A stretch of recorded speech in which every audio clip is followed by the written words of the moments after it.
Our team coverage continues tonight. Theo Keith getting reaction from lawmakers from both sides of the aisle. Theo?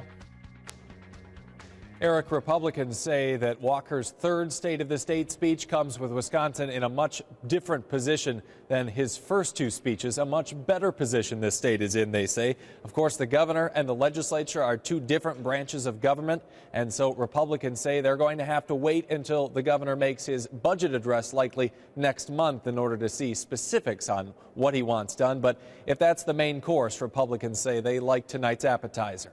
I think that it's a precursor to the budget like it typically is.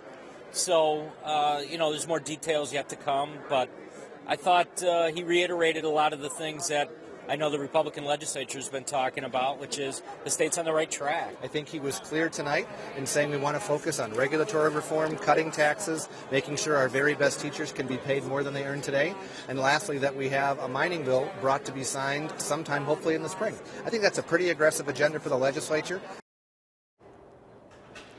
Democrats, meanwhile, say the governor's speech was high on theatrics, referencing when the governor brought up a number of workers who he says would be affected positively by the legislature passing a new mining bill up to the dais. But Democrats say while it was high on theatrics, it was low on specifics. They say that the governor should take a hard look at the agency he championed a couple of years ago, the Wisconsin Economic Development Corporation, which recently has admitted that it lost millions of dollars in loans. And they also say, Democrats do, that the state has not been adding as many jobs as it should be.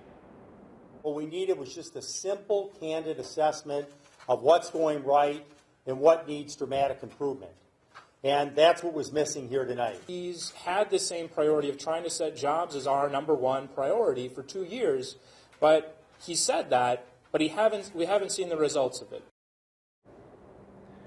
Democrats say their priorities include refunding technical colleges to, as they say, close the skills gap between what employers want and what candidates possess. They're also putting a priority on restoring the money that was cut from K-12 education and also from public universities. Democrats also say that the state needs to accept money from the federal government to expand the Medicaid program, which is part of the president's health care legislation from a couple of years ago. Outside the assembly chamber, about 40 protesters yelled and chanted in the direction of the chamber, but you couldn't hear them from inside. That is different from last year when they were very vocal and you could hear them in the background every time the governor spoke. Eric, back to you. Certainly a different backdrop a year ago. Theo Keith at the Capitol. Theo, thank you. Yep.